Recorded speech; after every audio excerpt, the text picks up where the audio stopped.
Hay temas que, bueno, son difíciles de tocar, pero es que son importantísimos para entender un poco el mundo en el que vivimos. Hoy vamos a analizar uno de ellos. ¿De dónde viene la violencia? Y lo vamos a hacer a través de un caso que, la verdad, nos dejó a todos conmocionados. Para empezar, tenemos que situarnos. Nos vamos a Almería, en el sur de España, y retrocedemos a febrero de 2018. Un lugar y un momento que, sin que nadie lo supiera, iban a convertirse en el centro de una tragedia que paralizó al país. Los hechos, la verdad, se sucedieron de una forma vertiginosa y terrible. El 27 de febrero de 2018 desaparece Gabriel Cruz, un niño de solo 8 años. Pasa una semana y Ana, que era la pareja de su padre, dice que ha encontrado ropa del niño, un hallazgo que, claro, hizo que la policía se fijara en ella. A los 12 días de la desaparición, la policía, que ya la estaba vigilando de cerca, encuentra el cuerpo de Gabriel en el maletero de su coche. A partir de ahí, todo se precipita. Ella confiesa, admite que lo mató el mismo día que desapareció y a finales de 2020 la sentencia fue firme: prisión permanente. Este caso, es que fue una auténtica conmoción nacional. Los medios de comunicación no hablaban de otra cosa y en la calle todo el mundo intentaba entender, ¿cómo es posible que pase algo así? Te hace cuestionarte muchas cosas sobre la naturaleza humana. Pero, más allá del shock inicial y de todo el ruido mediático, este caso nos obliga a hacernos una pregunta muy importante. Si dejamos a un lado las especulaciones y nos centramos en los hechos, ¿qué nos enseña una historia como esta sobre la violencia en sí misma?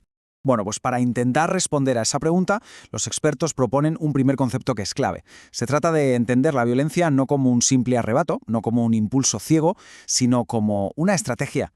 A ver, vamos a desgranar un poco esta idea. Ver la violencia como una estrategia consciente significa que se usa para conseguir algo. En el caso de Ana, por ejemplo, la investigación apuntó a que no fue un acto impulsivo. El objetivo, según se lee en el sumario, era claro: eliminar a quien ella veía como un rival por el cariño de su pareja. Y lo hizo, dice el texto, con una malvada voluntad para asegurarse de que lo conseguía. Claro, para no quedarnos en explicaciones demasiado simples, la ciencia utiliza una especie de marcos de trabajo, de esquemas, que nos ayudan a clasificar y entender un poco mejor los diferentes tipos de comportamiento violento. Y aquí hay una advertencia del psicólogo David Lykken que me parece fundamental. Viene a decir que, a menudo, subestimamos la cantidad de factores psicológicos que pueden llevar a alguien a ser violento. Solemos buscar una única causa, un solo culpable, cuando en realidad es una mezcla de muchísimas cosas. Para poner un poco de orden, Lykken propuso dividirlo todo en 3 grandes grupos. El primero, personas que consideraríamos normales, pero que en una situación muy extrema o tentadora actúan de forma violenta. El segundo, personas con trastornos psicóticos. Y el tercero, que es el grupo más grande y más complejo de todos, el de los individuos con personalidades antisociales. Venga, pues vamos a meternos de lleno en esa tercera categoría, la más común, para aclarar 2 palabras que se usan mucho y que a menudo se confunden: sociópata y psicópata. Son clave para entender de dónde vienen estas conductas. Aquí está el quid de la cuestión, la gran diferencia. Según este modelo, la sociopatía es sobre todo un problema del entorno, de la crianza, un fallo en el proceso de socialización. En cambio, la psicopatía, ahí el problema es más de base, más de fábrica. Un temperamento innato que hace que aprender las reglas sociales sea muy, muy difícil, incluso en una familia que funcione perfectamente. El clásico debate de si se nace o se hace. Más del 90%. Es una cifra que, la verdad, impacta. Pero, ¿a qué se refiere exactamente este número? Pues se refiere a esto. Este gráfico se basa en datos oficiales de España, y lo que nos dice es que más del 90% de las personas procesadas por delitos violentos son hombres. Ojo, esto no significa que la violencia sea algo exclusivamente masculino. El caso que estamos analizando es la prueba más trágica de ello, pero los datos sí que nos muestran una tendencia clarísima. Estadísticamente es un fenómeno mayoritariamente masculino. Y es justo aquí cuando empezamos a juntar todas las piezas del puzzle, las categorías psicológicas, los datos estadísticos, cuando nos damos cuenta de que ninguna pieza por sí sola lo explica todo. La realidad, como casi siempre, es mucho, mucho más complicada.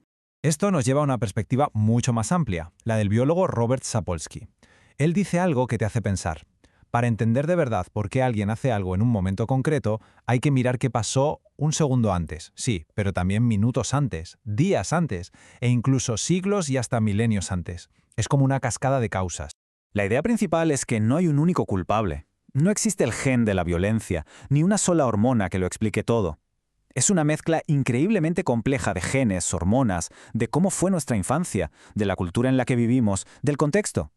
Y nada de esto actúa por separado. Todo interactúa entre sí. La biología no es un destino, solo nos da ciertas tendencias o vulnerabilidades. Y al final, el significado que le damos a lo que pasa es tan importante como lo que pasa en sí. Así que, si tuviéramos que resumir en 2 palabras la respuesta a la pregunta de ¿qué causa la violencia?, la conclusión más honesta y más precisa sería esta. Es complicado. Y aceptar esa complejidad no es una forma de rendirse ni de buscar excusas. Es justo lo contrario. Es el primer paso, el más importante, para poder afrontar un problema tan grave de una forma realista y, ojalá, más efectiva. Porque solo si entendemos todas las piezas podemos tener alguna esperanza de cambiar el resultado final.